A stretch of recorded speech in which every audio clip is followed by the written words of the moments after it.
All right, we've got John Hopkins following up on our interview, I think it was at Road Atlanta, and I want to discuss a little bit about the differences between the MotoGP bikes and the Superbikes because they're really different animals. And you had talked about suspension in particular, where with the MotoGP bikes you feel every nook and cranny of the track, but with the Superbikes you don't.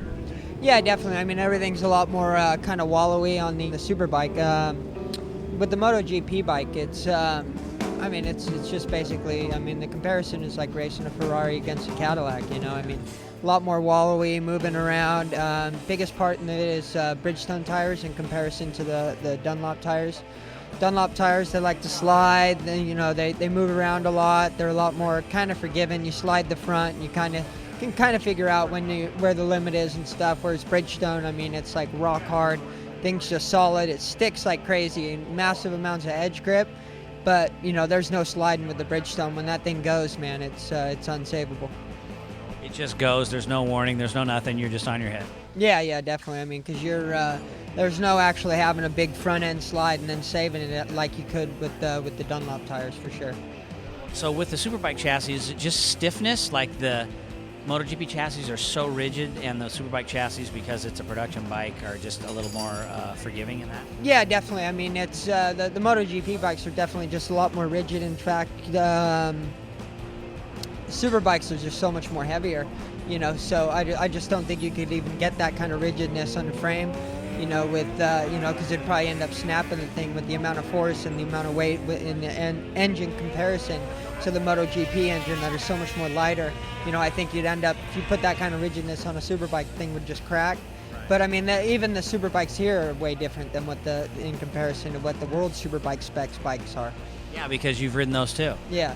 And even these are a lot different, because you're able to do a lot more as far as front-end suspension and rear suspension, and quite a lot of different stuff you can put on the World Superbikes in comparison to what's on the American Superbikes.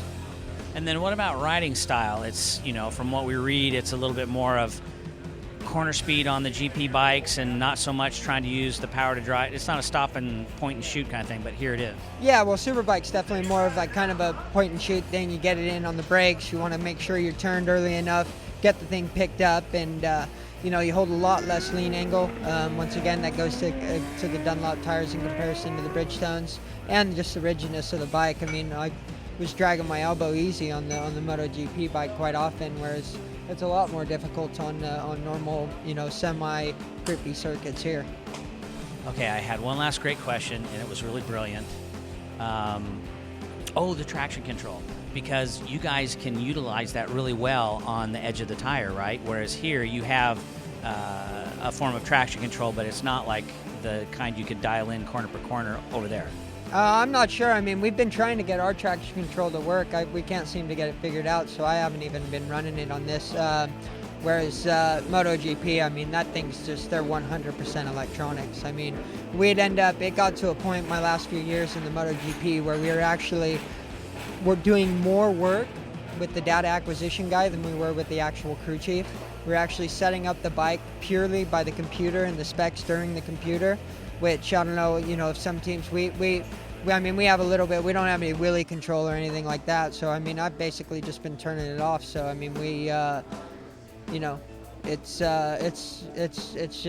like it though, because it's rider control, man. It was losing a lot of fun in it with the MotoGP thing, because all it is there's no actual throttle control in MotoGP whatsoever. You're either full throttle or you're no throttle. You're either on the brake or you're on the throttle. That's it.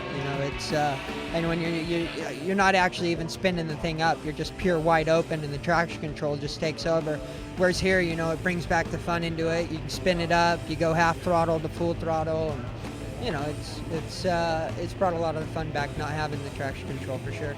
Very cool. All right. So last thing, there's a poster of you here in the M4 Monster Energy poster here of you. And it's a Daytona in the International Horseshoe, and we can see your eyes, and you are looking so far up the track.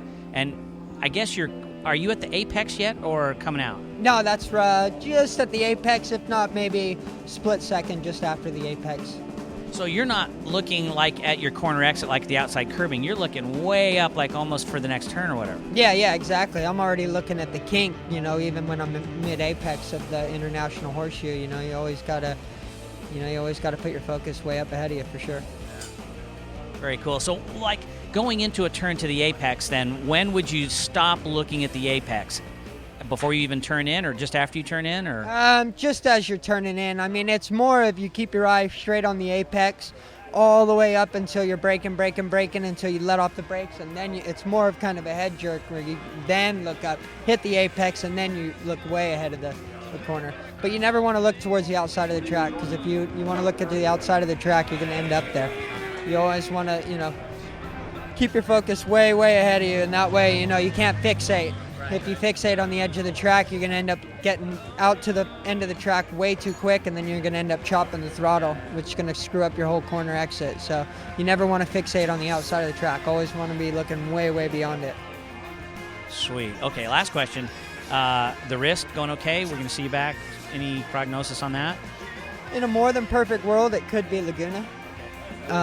That's more than perfect. That would be like a great circumstance, but it's looking more like the final 3 races of the year. But it's not like one of those things where I can just go ahead and cut the cast off early, and it's not a broken bone. It's it's donor tendons, cartilage, and all that good stuff. So I got to make sure it heals, and I want to make sure I have a wrist the rest of my life. So I want to do it right this time. All right, well, great. We'll see you back when you do get back, and look forward to it. All right, thank you.